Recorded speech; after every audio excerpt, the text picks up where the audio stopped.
beat. We are live and we are upset and we are all over the place. I ain't even got the whole setup ready, but it's okay because we got Vincent Miracle, Miracleicious. You covered, Today. man. It's me nuts, today. bro. It's a feeling that we hate. It's almost Christmas, and the Kings are doing this to us once again.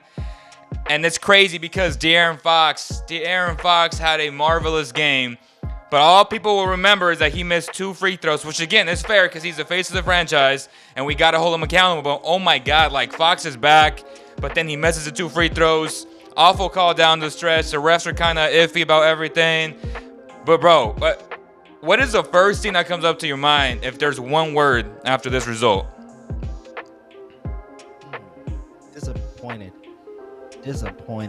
Disappointment, trap game. I can't think of just one word, bro. I can't think of just one word. One word, man. 124, 123. Drop the comments in the section right now. The show won't take long. Put the glasses back on, bro. You look pretty dope, man. Come on, man. It's a Christmas, Halloween theme show today. Make sure you like, share, and subscribe for more content like this. Available on iTunes and Spotify as well. Vince, what was your biggest takeaway tonight? I mean, we got to see Fox, dude. We got to see Fox, and it was Fox in the fourth quarter. It was Fox down the stretch. It was Fox doing this, Fox doing that. But man, dude, I had to put my glasses on. The reason why I had these glasses on for a reason is because I didn't want to be seen doing this post-game show, to be honest with you. It was so embarrassing.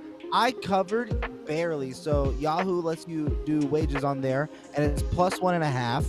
And I covered, and I'm disappointed that I covered because the Kings should have won by double digits. They had 7 players out. The Hornets did 7 players out, and the Kings couldn't sustain a lead. They kept letting the Hornets stick around, and the Hornets have real players. Cody Martin, defensive stud, can put the ball in the hole. Shout out to Nevada, baby. That's my boy Cody, man. Hey, I was talking to him like right before the draft process, bro, and I tell you what, man, I was disappointed that they drafted Justin James because Cody went earlier, and I'm like, man, if he's there, the Kings are taking him. But obviously, hometown team took him there. Both transfer from the fake Wolfpack to the real Wolfpack at Nevada. And right now, both the Mark twins are literally balling, bro. I mean, they're putting on a show, playing great for the respective teams. But especially Caleb in Miami, man. Like, these guys are just studs who understand how to play basketball, and you got to love it, bro. But, yes, he missed a free throw, and the Kings were alive. And then Cody messed up, too, though. Like, what was he thinking, right? When he fouled, it's crazy. Like, why aren't the coaches communicating this? Or did he have a break? Like, we don't know. The refs tried to give the Kings this game. They did. The Kings, and we always talk about how the refs always be trying to give the Kings losses. The refs said, here's a gift, Sacramento. We're going to call a Cody Martin on the ground. If the foul was on the ground, oh my God! I mean, he was still moving. Like he was moving. I was so confused on that. And then to see this Cody Martin just foul you for no reason, thinking that he had a foul. They were giving you the game.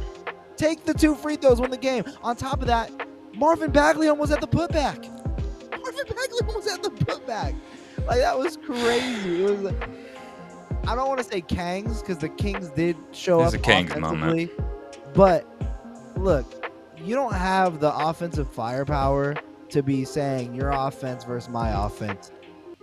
Where'd the defense go? What happened to defense first? The Kings played as bad as my beard is right now. My beard is messed up. I need to shave.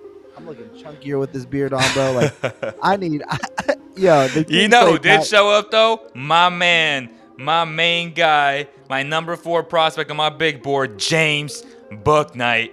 And he was booking it tonight, 6 of 8 from beyond the arc, 24 points off the bench in 26 minutes, pretty much a point per minute. he got a chance to play, and I told Vince this while the game was happening. He is the future backman of LaMelo Ball. The guy has star potential. Offensively, there's nothing he can do. He scores on all three levels. The guy is a super freak athlete, and this is just the beginning, man. I think Buzztown saw what they potentially have in terms of upside in James Bouknight, who also has upside defensively if he can gain some weight because he's super skinny right now. But the kid is young. He's extremely talented, and I was just excited to watch him play. And to see him do what he did tonight definitely gave to me, he was MVP of the game, and he's the reason why one of the biggest reasons why they won this game, because the Kings weren't expecting him to score 24 in 26 minutes. But he is that type of scorer where it doesn't shock me at all. And he was doing this in the G League, like putting on like 40 points. Like, the kid can score. And it's just nice to see him do it at the NBA level now. But Vince, let's talk about De'Aaron Fox. He had a really good game, 31 points on 11 to 17, super efficient, 5 assists. He had some good moments defensively.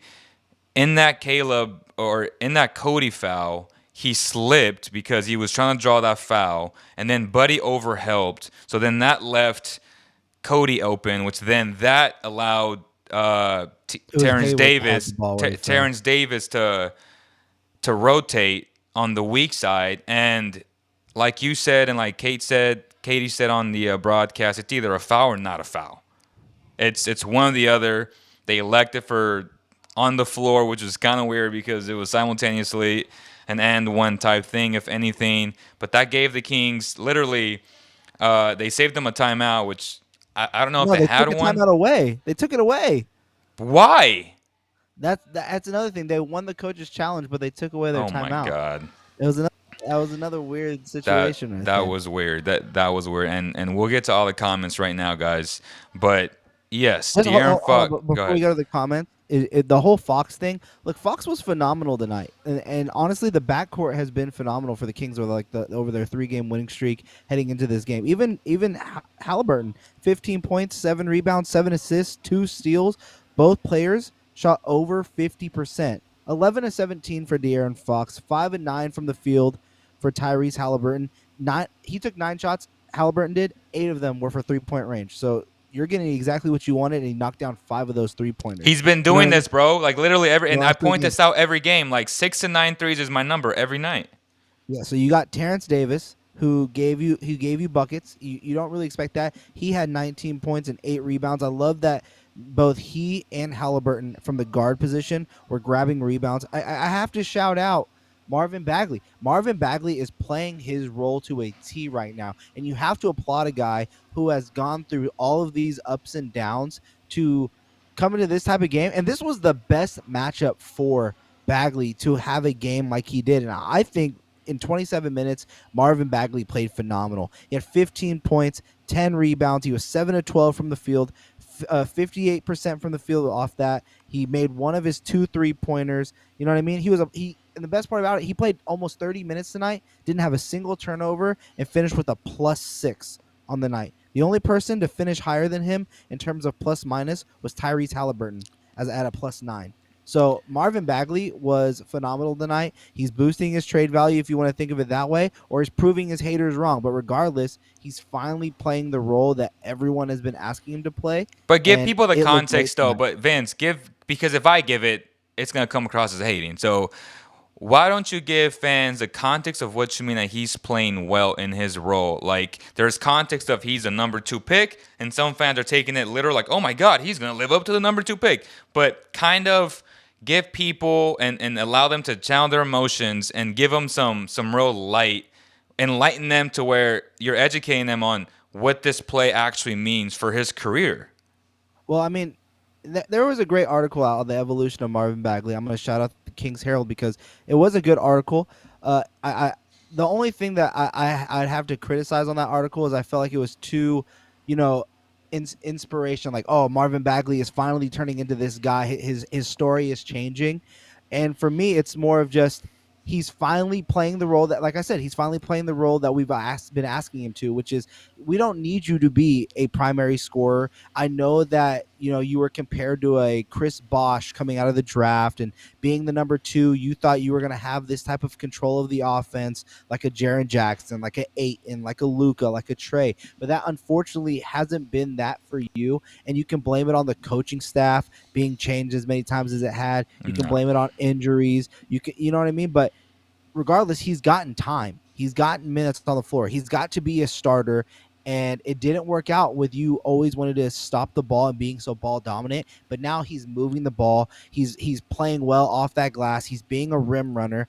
And I applaud him for evolving into the role that he needed to be. I'm not saying that he's turning into a superstar type of player, but I'm telling you this right now. If he could do anything he can to continue this growth and this trajectory, I'd be happy to say that he turns into a Montrezl Harrell type of player, which is a great backup. It's a great backup power 100%. forward that can potentially be a starter one day.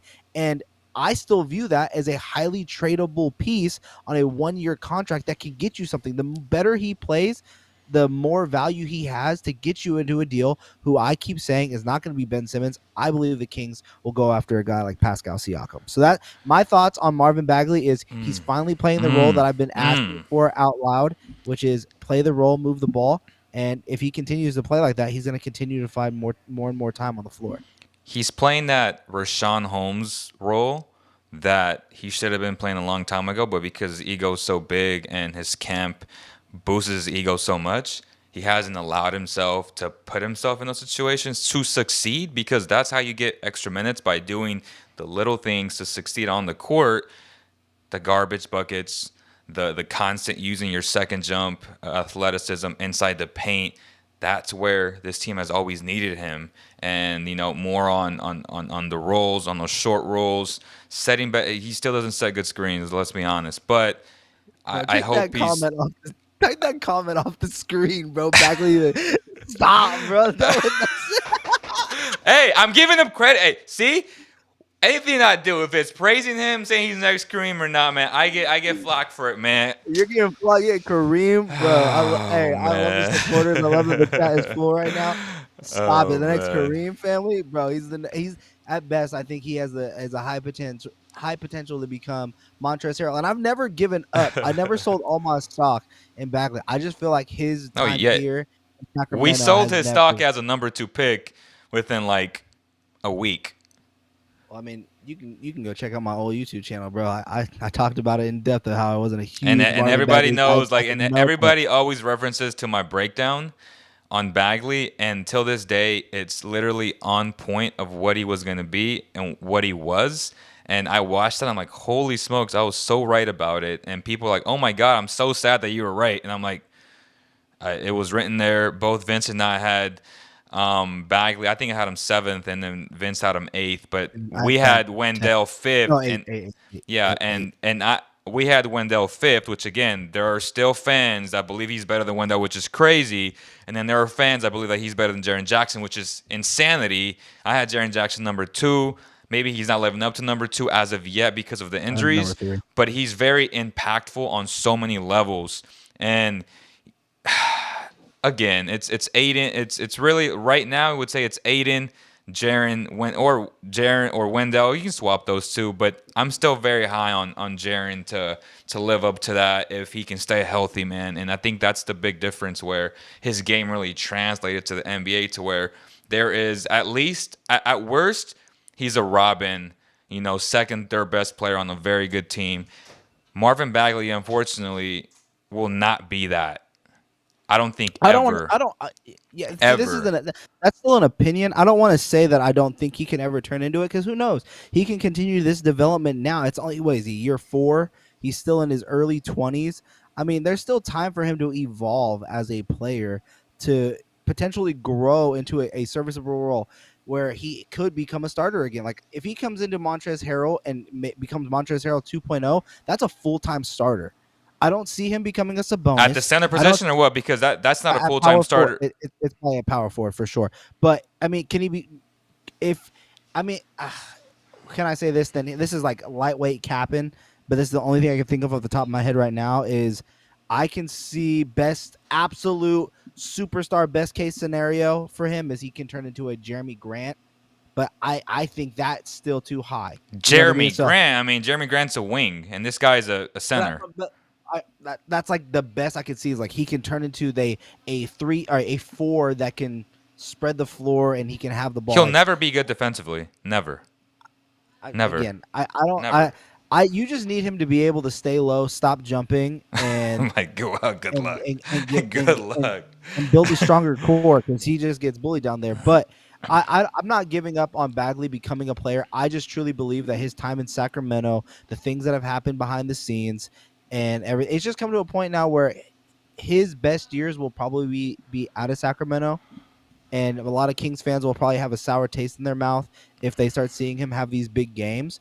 But he's playing phenomenal now. He's playing phenomenal in his role now, and I like that he's finally buying into being this role. I mean, be a super sub. People make careers out of that. Right. And I think that'd be amazing. Are you okay with Barnes not playing center instead of Bagley down the stretch? Or do you think something happened to Barnes, which Katie kind of alluded to it, but just people are saying Barnes disappointing is classic. What's your response to something like that? Because I don't think it's fair. He's coming back off that foot injury. Right. Coming back off that foot injury. They have another game tomorrow. They're gonna need him. I mean, he was also, if we're being honest, he was also getting beat by Bridges a lot, and I don't know if that's still by the foot. Maybe he's still getting back his cardio, but I think Bagley. But was Bagley though. Bagley right. lost so many defensive assignments tonight. It was crazy. Offensive rebounds, which he didn't get, which is his strong suit. Not getting back on defense on that one possession that really hurt the team. I can at least count 5 times. I'll say this though: Bagley had 10 rebounds tonight compared to Barnes' what? Barnes had 5, so he doubled Barnes' rebounding numbers, which I think had a huge key. But the big part about it is that his 10 rebounds, 6 of them were offensive rebounds for Marvin Bagley. So right. I think Alvin Gentry was just doing one of those things where he wanted someone that was going to be aggressive on the board so they can keep pushing the ball high. And again, I don't. But know if you're close to the rim, but if you're close to the rim, it's organic to think that you're going to grab more rebounds as opposed to where Barnes is more on the perimeter. He's going to grab less rebounds. That's just logical. I mean, again, they're essentially playing the same role as that stretch 4, but I get what you're saying where Bagley is more of that low post guy, but he's playing out on Bridges, and so was Barnes. So they were both guarding the same guy, and they were both getting beat. The only thing that Bagley had over Barnes, especially in that moment of the game, was they wanted to try and get an offensive rebound, especially at the free throw line where he almost got the tip. And he was playing with confidence tonight. And now there's the next thing we're going to have to monitor with him, but I think both Barnes and Bagley, is how, if they are injured, is that going to carry into Saturday? Because they were talking about on the telecast where Barnes was limping, and you can tell when he yelled and he screamed at the end of the game when they lost, he was limping back to the locker room, and then Barnes didn't come back into the game. And I don't know if that's just a conditioning thing, but it's something that we're definitely going to want to keep our eye on heading into Cleveland tomorrow. Right. Man, that's going to be tough. That's going to be tough. Once again, Terence Davis put up another this is 5 games in a row now that he's putting up really good, just games. Overall, we've always said this. He's a very good rebounder at the guard position, 19 points, 8 rebounds, right? He had some real good defensive plays, that block on Hayward, kept the ball, came back in bounds, grabbed it, pushed it, and then Buddy in transition drops a dime. Then when he just ledge hammer that dude, and he had a great play on Bouknight where he kind of dunked it on him. But at first I thought it was a foul, and then it was like, nah, that was a clean play and just a tough shot by Terence Davis. But in 22 minutes tonight, 8 of 17, 1 of 6, which is not great, but still 19 points. I'm going to take that every single time. Buddy Hield was having a good game in the first half. I think he had 13 points in the first half, only finished with 2 points in the second half, 6 of 19 from the field, 2 of 10, 6 rebounds. Not a good finish in the second half, but he kind of came alive in the first, which was good to see because he's been playing real bad, and he's been shooting the ball real bad. Not getting much playing time has really also hurt his rhythm and his timing, I would say. But hey, man, it's part of the game. But he's been a pro about it. He's rooted on TD, cheered him on every single chance that he gets. So there's no issues there, which is a good thing because because the Kings are winning, and they were going for 4 straight today. Didn't happen. They're 11-15. They're right there in the mix of things. This is the moment. This is the time to make a move. Some guys are playing well, and both Vince and I talked about this before the show, and it's time, man. And I don't know how much you want to get into that because we have to end the show soon, but December 15th is around the corner. Let's just put it that way. December 15th is around the corner. Woj is now reporting that the Sixers are, ramping up conversations about Ben Simmons. They say they want a top 25 guy. There's players now that we know are on the block, especially out in Indiana. Cj McCollum's out there on the block. We all know that. Pascal's on the block. We all know that. It'll be interesting to see what the Kings do. If there's a way that Sacramento can get a Karis LeVert and Miles Turner deal done, I think that makes a ton of sense. It's definitely a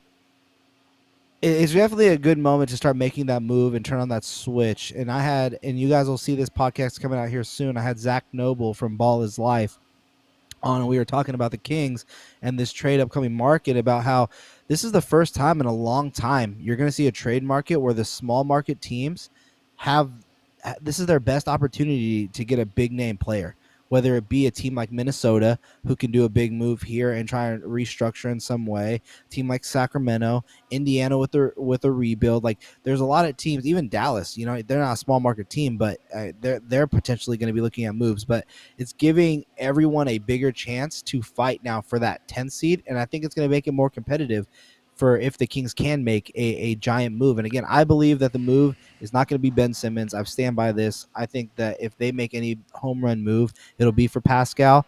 But back to Buddy. Buddy's been playing bad since Gentry's taken over. Yeah. I mean, there's 2 games against the LA teams. He went 1 for 7 against the Lakers, 2 for 7 against the Clippers. He shot the ball bad though, and 6. like he shot the ball bad, and then TD has shot the ball well. So by default, you're playing TD more. But Buddy still creates a lot of the advantages for Tyrese and for Fox when he's out there, and that's a fact. Like, if you go back to the film, like, you'll see that. I mean, I get it. Against the Magic, Wagner plays him as soon as he crosses half court. I get what you're saying, but at the same time, I think the big thing is that Gentry really believes in Terence Davis's shot, and I think he also loves the fact that Terence Davis is an aggressive rebounder from that guard/wing position. I also think that they like that he's so energetic the entire time and that he can play that 3 spot. Not good defensively, but he's willing to take the hits. And you have to give credit to Terence Davis where he's willing to get fouls drawn on him, take the hit, and be in there. Right. And I think that's going against Buddy because it's starting to take touches away from him. Today he got 19 shots up. He only made 6 of them. So it's not like he didn't get the opportunity today. It's just shots aren't going. But and we keep saying this, and I'll continue to say it. You live by the Buddy, you die by the Buddy. The Kings don't have too many shooters on this team, like as we all assumed that we did. But, they're going to fall at some point. He's going to have that game where everyone's minds changes. But just remember, like, Buddy is the team shooter. He is asked to shoot the ball as much as possible when he sees a look. And he did exactly what his job was, which is to shoot the basketball. But he is still playing poorly, and you got to put him on blast for that. For sure. 6 for 19, 1 and for 7, 2 for 6, 2 for 7. He's playing bad. He's playing bad. Horrible. Now, let me address this last thing, which I don't know why it's not up here, and it's Robin. Okay, Fox is not a Robin yet. He got to prove it first. Well, let me say this. Fox he has scored 30-plus points 3 times in the last 7 games and a bunch of 20-point games, man. I don't know, for whatever reason it is, he's not playing well early in seasons, and he did this last year, but after that 20 game mark, he's been really good. And the last 2 games, 33 points and 31 points respectively, very efficient. You got to give him credit. You see the talent, like your energy. Everybody in this chat's energy, and the people who watch and listen to this after, your energy would be so different. You would be raving over De'Aaron Fox if he makes at least one of those free throws, and then if they win the game in overtime. But the energy would be so different, Vince. He's been playing so well as of late, and it's unfortunate that he missed that. But I wasn't come on the show like, yeah, De'Aaron Fox. Like, this is the Fox that I've been waiting to see. This is the Fox that is proving that my bull statement of one day he'll become a top 10 player, because he has that talent that he was showing down the stretch, the guy that was one of the top leaders in the fourth quarter last season, is starting to come together and starting to show up once again. But unfortunately, he missed 2 key free throws. But the talent, the capabilities, it's there. It's there. Tyrese doesn't have that it. Like, Fox has that, which in the NBA, you gotta be able to get buckets, and the guy can get buckets. He's so smooth with the step back mid range shot. Like, again, man, it's right there. Who or what needs to happen for it to click up here? I don't know. I'm not a genie, but I know when I see talent, and De'Aaron Fox has it. He does.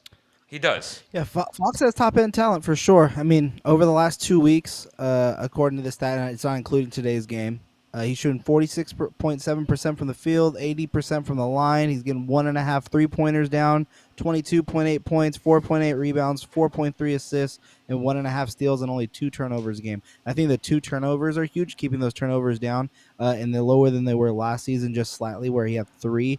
I think the big thing for him is that he's definitely given over the control of distributing the basketball to Halliburton, which is solid. It's what's needed. The offense runs better when Halliburton has the ball in his hands, in my opinion. He orchestrates the offense so well. But I mean, I do believe you. I think De'Aaron Fox definitely has a high talent. I still believe he is only a Robin, but That's fair. And that's fine with me. Let me ask you this before we end this show, then, just on the De'Aaron Fox thing, right? Is De'Aaron Fox better than a Cj Mccollum? Right now, or a year from now, or 2 years from now? I mean, just right now, is he better than a Cj Mccollum? He's right there. I don't think either is better than each other, because like they both provide different things. I just feel like this is a shooter's league. So That's the fair. shooting is still always going to be an issue for me until he starts knocking jump shots down from deep with a more consistent clip where I trust him to shoot that basketball in closing moments.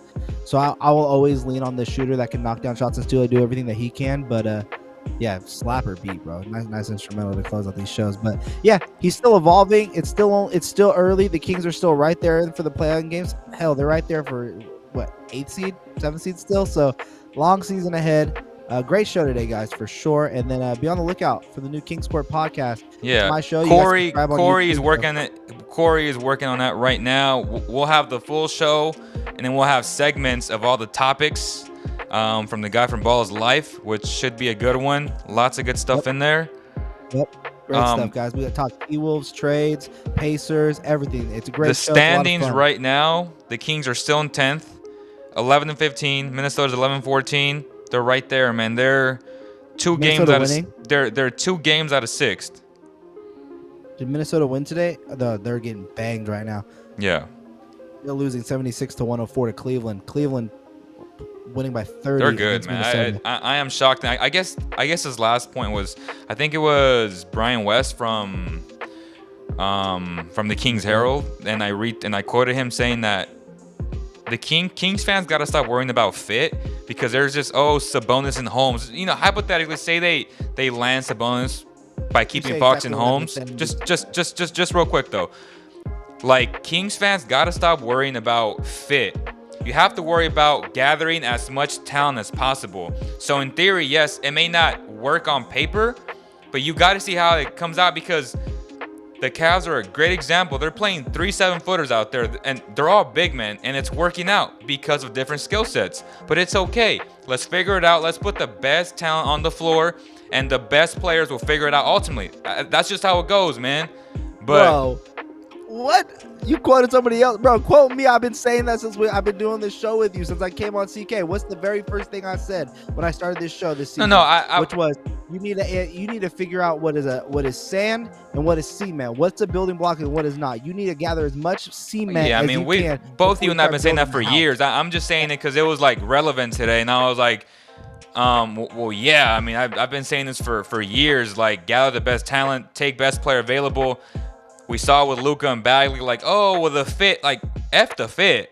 Put the best talent possible together, and they'll figure it out. And at the end of the day, we know Holmes has value, and there will be a lot of shooters lining up for the guy if it doesn't work out. We know that. And even for a guy like Jarrett Allen, why are you drafting Evan Mobley and why are you trading for Lauri Markkanen? Because they are talented and they're trying to gather assets. That is the mindset that fan needs to start getting into. If you can gain assets without giving up your main core pieces, figure it out first. If it doesn't work, switch some things, Money is an asset too. Remember that. Money is an asset.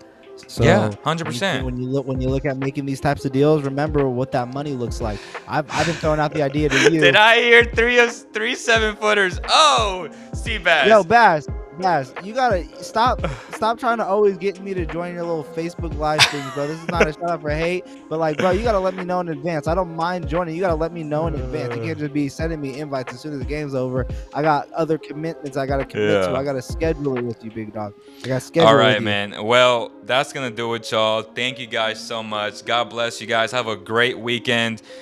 We'll be back. If I'm not back tomorrow, actually, I have a party to attend to, so we'll figure it out with Vince. Hopefully he runs the stream if he's not busy, but if not, there may not be a show tomorrow. But that's going to do it, y'all. We appreciate it. I feel like we covered a lot of stuff on here today. And, yeah, it was a positive 30-minute show, man. Lots of good stuff there. I'll post it on iTunes right now. Straight there. It should be available on iTunes to re-listen to it on Spotify, wherever you get it. But go ahead, Vince. Yeah, can I leave people on a cliffhanger? Because I've been wanting to ask you this question, and I know you got somewhere to be after this. So, is De'Aaron Fox a top 25 player right now? Yes. Okay. Just remember that Woj said that the Sixers want a top 25 player, and a lot of beat writers from ESPN to around the league. I listen to a lot of shows. Well, let me ask you this: Is Ben Simmons a top 20 player? Yes, he is 1,000% a top 20 player. Whoa. I'm not confident in saying that. I think he's top 25 too. I think they're both Robins and they're both on the same level. I think for me it's just you fit. Take size matters. Pause. Size matters, and that defense is crazy, and that everything. So I'm gonna say it again. If I'm the Kings, I consider. I've never said that I would do this trade, but I would consider it. I'm saying if you trade De'Aaron Fox in any deal for Ben Simmons, you have to ask for Seth Curry back. You have to ask. I'm sorry. I'm trading Tyrese for Ben Simmons. But I know you are. I'm just saying they want a top 25 player. If you want to swing for the fences, you want to change something. If you think Halliburton with the ball in his hands orchestrates the offense the way that he's been doing. But if you trade Fox, no, wait. I'm gonna say this. If you trade Fox for Simmons, Halliburton is not going to have the ball because Ben's going to have the ball now. I'm going to tell you that right now. Unless it's Fox, Ben will have the ball, bro. Jimmy Butler had the ball, and so did Ben Simmons. What'd you just say? Talent figures it out. And if you said that Halliburton's taking these 9 3-pointers, took 9 of them today, hit 5 of them, he can knock down those shots. If Buddy can start hitting his shots, Davis is hitting the way he has, and you don't have to give up a Harrison Barnes, and you get to keep Rashawn. Yeah, that's something you got to consider. I'm not saying it's going to happen. All I'm saying is that's something to leave these fans on. Is De'Aaron Fox a top 25 player? And every beat writer that you listen to around the league says the Kings are interesting. The Kings are interesting. That's how they frame it, and it always comes to De'Aaron Fox again. I don't think they do a De'Aaron Fox for Ben Simmons deal. I think they miss out on that, and I do think it's going to be a Pascal Siakam trade. That's just my. If it's not a Pascal, it's a Karis LeVert, it's a Miles Turner, or it's a Sabonis, something like that. They have to make a move. Let's end it there. Thank you guys so much. Make sure you like, share, and subscribe before we end this. God bless you guys, and we'll see you guys very, very soon. Peace.